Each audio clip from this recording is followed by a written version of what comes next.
وتعالى في القرآن المجيد والفرقان الحميد فإن آمنوا بمثل ما آمنتم به فقد اهتدوا۔ محترم سامعین کرام، خلیفہ ثانی سیدنا عمر فاروق رضی اللہ تعالی عنہ وہ عظیم شخصیت ہے جن کی اسلام سے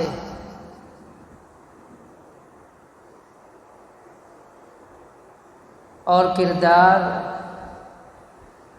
جرأت، بہادری، عدل و انصاف پر مبنی فیصلوں اور مختلف کرداروں سے اسلام کا چہرہ روشن ہے۔ حضرت عمر فاروق رضی اللہ تعالی عنہ وہ عظیم شخصیت ہے جن کے متعلق صرف اپنے ہی نہیں بلکہ بیگانے بھی ان کے کردار کے معترف ہیں۔ حضرت عمر فاروق رضی اللہ تعالی عنہ نبی نہیں تھے، لیکن اللہ تبارک و تعالی نے ان مضامین پر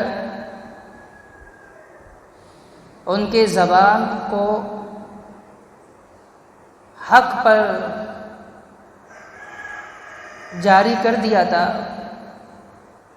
کہ وہ مضامین جن کے متعلق وہ بولتے تھے اور اللہ تبارک و تعالی قرآن کریم نازل فرما کر ان کی رائے کی تصدیق فرماتے تھے۔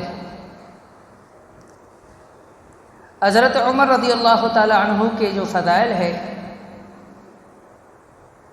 ان سے ہم ناآشنا نہیں ہیں۔ صحیح بخاری کے اندر واقعہ موجود ہے۔ عبداللہ بن ہشام رضی اللہ تعالی عنہ فرماتے ہیں، كنا مع النبی صلی اللہ علیہ وسلم وهو آخذ بید عمر بن الخطاب رضی اللہ عنہ، کہ ایک مرتبہ ہم محمد مصطفیٰ صلی اللہ علیہ وسلم کے ساتھ تھے۔ محمد الرسول اللہ صلی اللہ علیہ وسلم نے حضرت عمر رضی اللہ تعالی عنہ کے ہاتھ کو پکڑا ہوا تھا، اور عمر رضی اللہ تعالی عنہ کہنے لگے، یا رسول اللہ لأنت احب الی من کل شیء الا نفسی، آپ مجھے میری ہر شے سے زیادہ محبوب ہے سوائے میری جان کے۔ مجھے آپ سے اتنی محبت ہے کہ ہر شے سے زیادہ مجھے آپ محبوب ہے، ہر چیز سے زیادہ آپ کی محبت مجھ پر حاوی ہے۔ اگر کوئی ایسی شے ہے، کوئی ایسی چیز ہے جسے میں آپ سے زیادہ محبت کرتا ہوں تو وہ میری جان ہے۔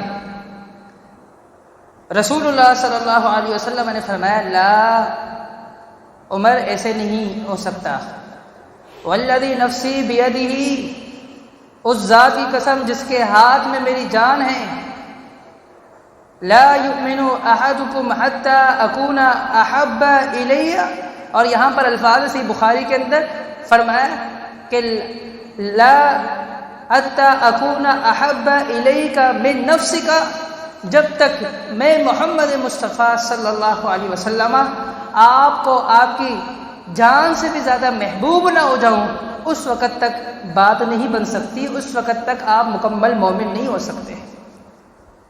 کہا، یا رسول اللہ اگر یہی بات ہے، الآن اب تو لأنت احب الی من نفسی، آپ مجھے میری جان سے بھی زیادہ محبوب ہے۔ اگر بات یہی ہے، بات ایمان کی آئی کہ اس وقت تک بندہ کامل مومن نہیں ہو سکتا جب تک اپنی جان سے بڑھ کر آپ سے محبت نہ کرے، تو آپ سن لیجئے، اس وقت آپ مجھے میرے نفس سے بھی زیادہ محبوب ہے۔ رسول اللہ صلی اللہ علیہ وسلم نے فرمایا الآن یا عمر، اب آپ نے ٹھیک بات کی۔ کیا معنی ہے اس حدیث کا؟ رسول اللہ صلی اللہ علیہ وسلم کی زبان مبارک سے جناب عمر فاروق رضی اللہ تعالی عنہ کی ایمان کے کامل ہونے کی دلیل ہے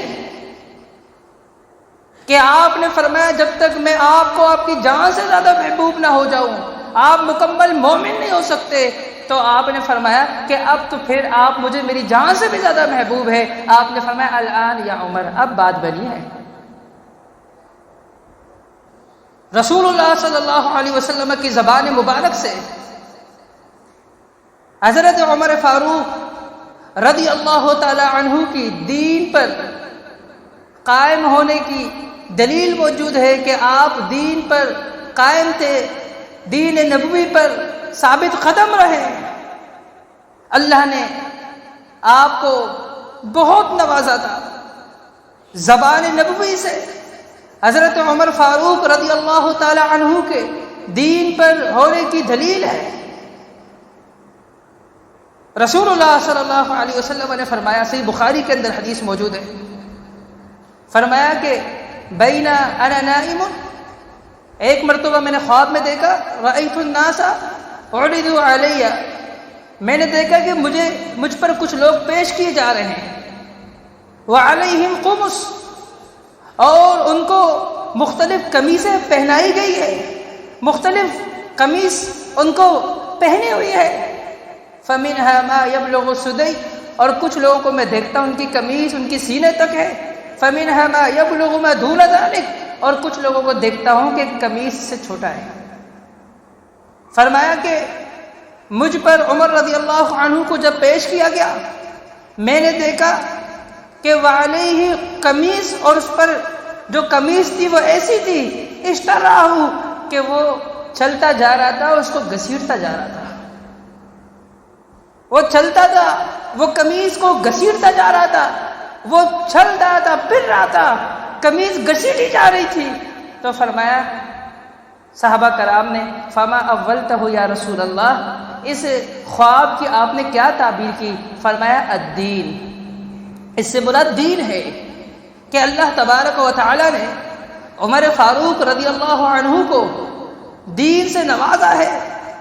عمر فاروق رضی اللہ تعالی عنہ کا دین پر ہونا محمد مصطفیٰ صلی اللہ علیہ وسلم کی زبان مبارک سے ثابت ہے. اور اسی طرح سے بخاری کے اندر ایک اور واقعہ موجود ہے، جس واقعے سے، جس حدیث سے یہ بات معلوم ہوتی ہے کہ اللہ تبارک و تعالی نے عمر رضی اللہ تعالی عنہ کو بڑا علم سے نوازا تھا، بہت علم سے نوازا تھا. رسول اللہ صلی اللہ علیہ وسلم فرماتے ہیں کہ میں خواب میں دیکھتا ہوں کہ مجھ پر دودھ کا پیالہ پیش کیا جاتا ہے، میں اس دودھ کے پیالے سے خوب سیر ہو کر پیتا ہوں، سیرابی کو دیکھ رہا ہوتا ہوں، اور اتنی سیرابی کو دیکھ رہا ہوتا ہوں کہ وہ میرے ناخنوں تک اس کی تازگی جو ہے پہنچ رہی ہوتی ہے، میرے ناخنوں سے اس کی تازگی بہہ رہی ہوتی ہے. صحابہ کرام نے فرمایا کہ پھر اس کے بعد کیا ہوا؟ فرمایا پھر میں نے وہ دودھ کا پیالہ جناب عمر بن خطاب کے ہاتھ میں تھما دیا. صحابہ نے پوچھا فما اولتہ یا رسول اللہ، اس کی تعبیر آپ نے کیا کی؟ فرمایا اس کی تعبیر العلم، علم ہے کہ اللہ تبارک و تعالی نے اپنے پیارے پیغمبر محمد مصطفیٰ صلی اللہ علیہ وسلم کو اتنا علم سے نوازا تھا، اتنا علم سے نوازا تھا کہ وہ علم بہہ رہا ہے، اور وہ علم کا پیالہ محمد مصطفیٰ صلی اللہ علیہ وسلم اپنے دست مبارک سے حضرت عمر فاروق کے ہاتھ میں دیتے ہیں. وہ علم عمر فاروق رضی اللہ عنہ کو دے کر جا رہے ہیں. عمر فاروق رضی اللہ تعالی عنہ وہ صحابی رسول ہے. رسول اللہ صلی اللہ علیہ وسلم نے اپنی زندگی کے اندر جیسا کہ عثمان رضی اللہ عنہ کو شہید کا لقب دیا تھا، اسی طرح حضرت عمر رضی اللہ عنہ کو بھی اپنی ہی زندگی میں، ان کی زندگی میں شہید ہونے کا لقب دے دیا. رسول اللہ صلی اللہ علیہ وسلم احد پہاڑ پر موجود ہے. ان النبی صلی اللہ علیہ وسلم صعید احدا، اللہ کے نبی صلی اللہ علیہ وسلم احد پہاڑ پر سوار ہوتے ہیں، اور آپ کے ساتھ ومع ابی بکر و عمر و عثمان آپ کے ساتھ ابو بکر بھی ہے، عمر بھی ہے، عثمان بھی ہے، تینوں صحابی آپ کے ساتھ احد پہاڑ پر موجود ہیں۔ فرجف احد پہاڑ لرزنا شروع ہو جاتا ہے۔ رسول اللہ صلی اللہ علیہ وسلم فرماتے ہیں اسبت احد تو ٹھہر جا، فما علیک، تیرے اوپر اگر کوئی ہے تو وہ کون ہے؟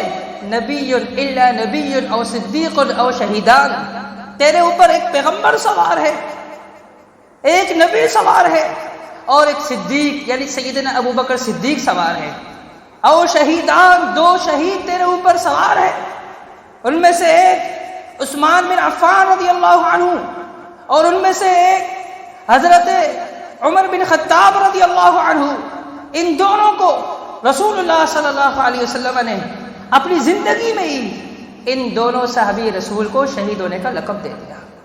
رسول اللہ صلی اللہ علیہ وسلم نے فرمایا، صحیح مسلم کے اندر، صحیح بخاری کے اندر حدیث موجود ہے، فرمایا لقد کان من کان قبلکم من الامم محدثون، کہ یقیناً تم سے پہلے جو امتیں تھیں ان میں محدث ہوا کرتے تھے، ان میں محدثون ہوا کرتے تھے، یعنی وہ جو نبی نہیں ہوتے لیکن اس کے باوجود فرشتے ان سے آ کر گفتگو کرتے ہیں۔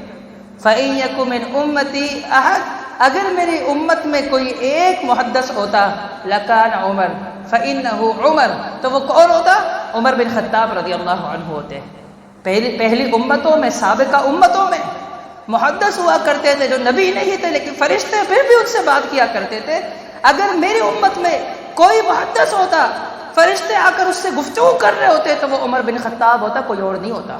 جامع ترمذی کے اندر روایت موجود ہے، رسول اللہ صلی اللہ علیہ وسلم نے فرمایا لو کان بعدی نبی لکان عمر، اگر میرے بعد نبوت کا سلسلہ منقطع نہ ہوتا تو میرے بعد اگر نبوت کا تاج کسی کے سر پر رکھ دیا جاتا تو وہ عمر بن خطاب کا سر ہوتا جس پر نبوت کا تاج رکھ دیا جاتا، لکان عمر، تو میرے بعد نبی اگر کوئی ہوتا تو عمر بن خطاب ہوتے۔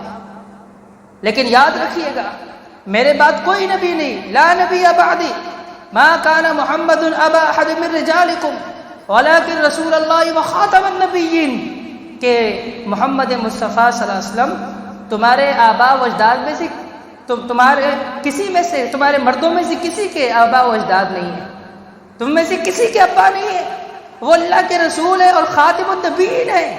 محمد رسول اللہ صلی اللہ علیہ وسلم پر نبیوں کا اختتام ہوتا ہے۔ اللہ تبارک و تعالی نے جناب عمر رضی اللہ تعالی عنہ کو بڑی فضیلت سے نوازا تھا۔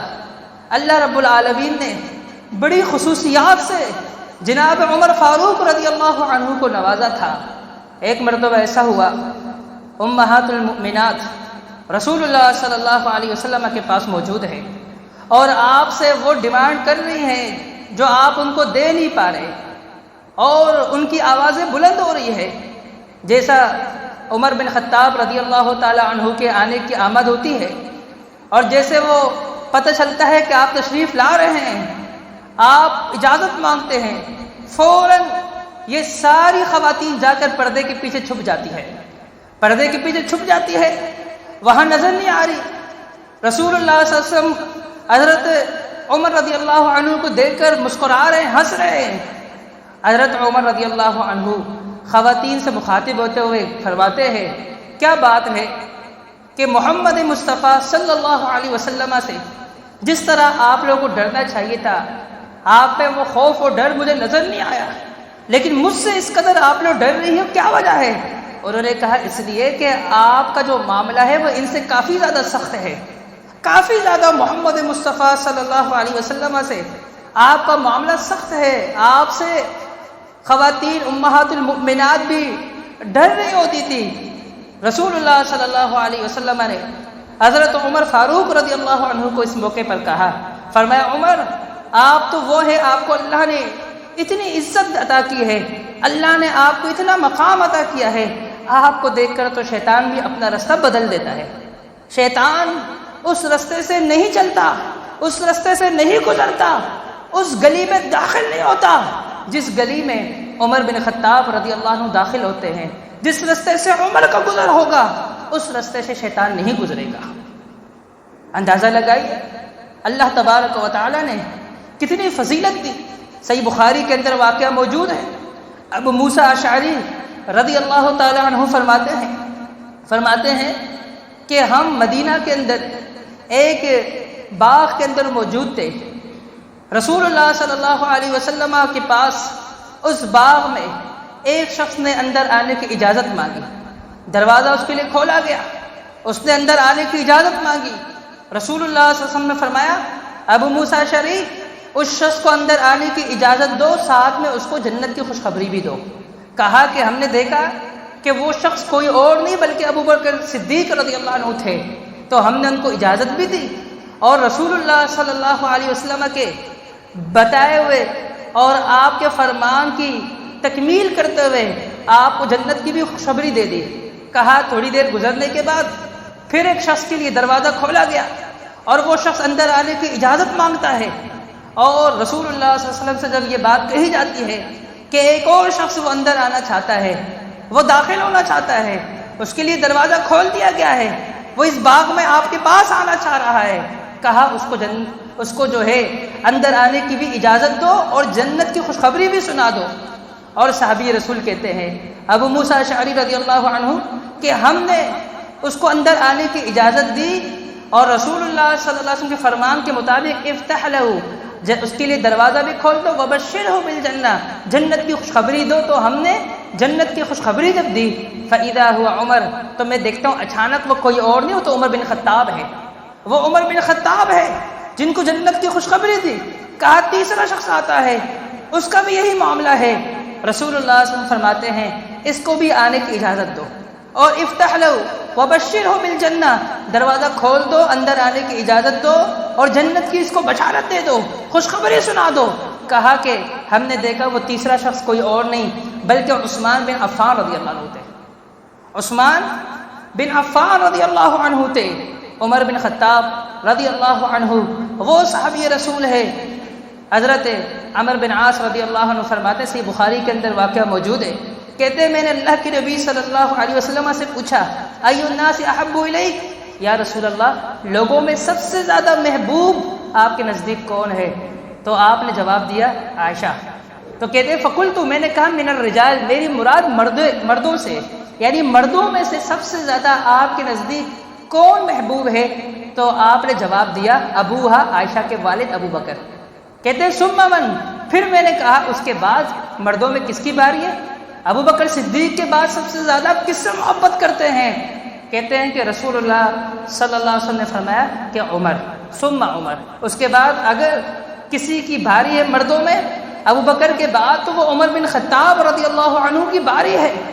عمر بن خطاب رضی اللہ عنہ وہ شخصیت ہے رسول اللہ صلی اللہ علیہ وسلم ان سے بڑی محبت کرتے تھے، بڑی محبت کرتے تھے.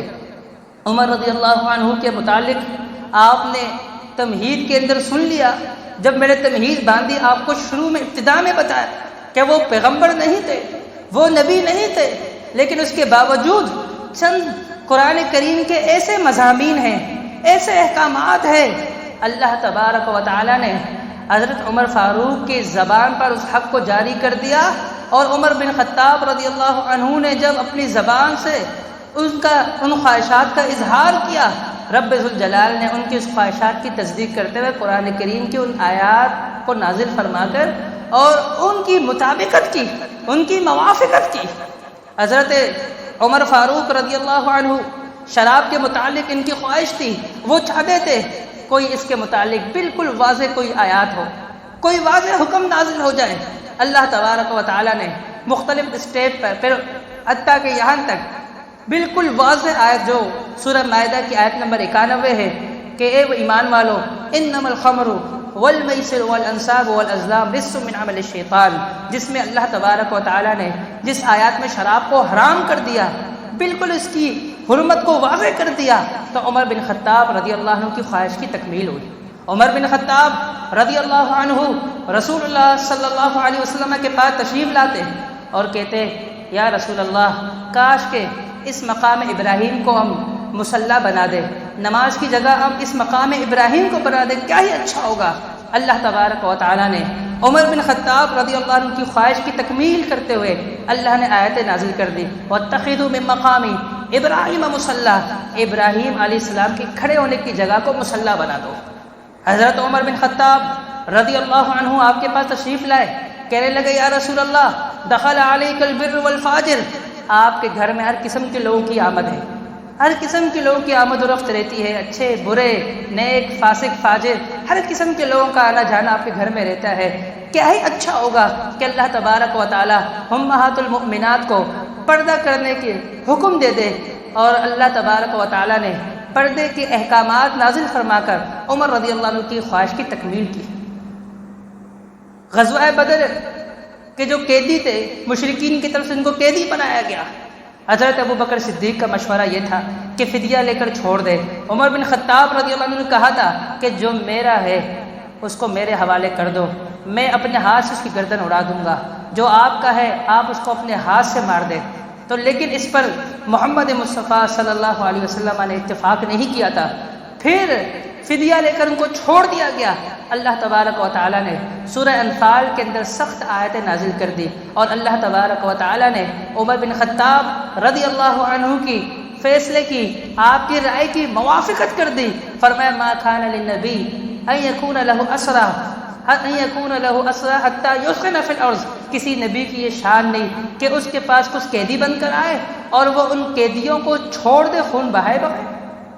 ہوتا تو یہ ہے کہ پہلے اچھی طرح خون بہایا جائے، پھر اس کے بعد جو ہے جو قیدی بنتے ہیں بچ جاتے ہیں ان کو قیدی بنایا جائے، جو مر جاتے ہیں وہ مردار ہو جائیں گے، واصل جہنم ہو جائیں گے کفار کی جانب سے۔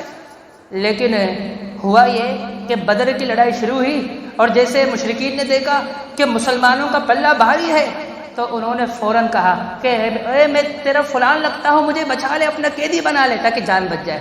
دوسرے نے کہا میں تو تیرا یہ لگتا ہوں مجھے بچا لے۔ تیسرے نے کہا میرا تو تیرے ساتھ یہ رشتہ ہے، میرا تو یہ احسان ہے، مجھے اپنا قیدی بنا لے۔ اس طرح کرتے کرتے وہ قیدی بنتے چلے گئے، تقریباً 70 کے قریب قیدی بن گئے۔ حالانکہ ہونا یہ چاہیے، فرمایا کہ جب لڑائی ہو تو اس وقت تم اچھی طریقے سے خون بہا لو، اچھی طریقے سے وشد الوثاق، ان کے ساتھ سختی والا معاملہ کرو، ان کو خون بہا لو۔ اس کے بعد لیکن خون تو بہایا نہیں گیا، شروع میں ہی جب انہوں نے مسلمانوں کا پلہ بھاری دیکھا اور وہ مسلمانوں کی طرف آتے رہے اور اپنے عزیز و قارب اور ان رشتے اور ناطے اور احسانات کو سامنے رکھتے ہوئے قیدی بنتے چلے گئے، تو اللہ تبارک و تعالیٰ نے اسی لیے فرمایا کہ کسی نبی کی شان نہیں خون بہائے بغیر ان کو قیدی بنا لیا جائے۔ اور عمر رضی اللہ تعالیٰ عنہ کی جو خواہش تھی اس کی تکمیل ہوئی۔ عمر رضی اللہ تعالیٰ عنہ کے فضائل پر یہ جمعہ آپ نے سنا ہے کہ آپ کے یہ فضائل ہیں۔ آئندہ جمعہ انشاءاللہ طبیعت ٹھیک رہی اور انشاءاللہ زندگی رہی تو عمر رضی اللہ تعالیٰ عنہ کے حوالے سے امت کے لیے اسباق اور حکمرانوں کے لیے اسباق اور شہادت عمر پر انشاءاللہ بات کریں گے۔ شہادت عمر پر اور عمر رضی اللہ تعالیٰ عنہ امت کے لیے اسباق، عمر رضی اللہ تعالیٰ عنہ کی سیرت میں حکمرانوں کے لیے اسباق، یہ جمعہ آج ہونا تھا، اور یہ جو فضائل پر جمعہ تھا یہ پچھلے جمعے کو ہونا تھا، لیکن وہ بیماری کی وجہ سے وہ ہو نہیں پایا، اس لیے ہم ایک جمعہ پیچھے جا رہے ہیں۔ تو اللہ تبارک و تعالیٰ سے دعا ہے کہ اللہ تبارک و تعالیٰ ہمیں سمجھنے کی، اس پر عمل کرنے کی توفیق عطا فرمائے۔ اسی پر میں اتفاق کرتا ہوں۔ وقولوا لہذا استغفر اللہ لی ولکم وآخر دعوانا الحمد للہ رب العالمین۔